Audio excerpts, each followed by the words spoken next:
ఈ భూమి మీద తన పేరు పెద్దగా వినిపించుకొని గొప్పలు చెప్పుకోలేని వారే పంట పండించే ప్రతి ఒక్క రైతు.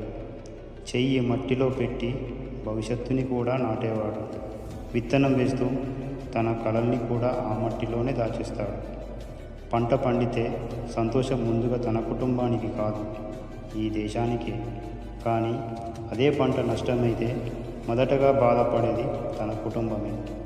బాధని ఎవరికి చెప్పుకోడు, చెప్పినా ఎవరు ఏమీ చేయలేరు. మౌనంగా తన గుండెల్లోనే అన్ని దాచుకుంటాడు. మన ఇంట్లో అన్నం తిన్నప్పుడు ఎవరూ గుర్తుపెట్టుకోరు, ఈ అన్నం వెనుక ఒక రైతు ఎన్ని కన్నీళ్లు పెట్టాడు. ఎండ, వాన, అప్పులు, అవమానాలు అన్నింటినీ ఎదుర్కొని కూడా మట్టిని వదలని ఒకే ఒక్క మనిషి రైతు. రైతు కష్టాన్ని గౌరవించిన రోజే మనం నిజంగా మనుషులుగా ఎదిగినట్టు.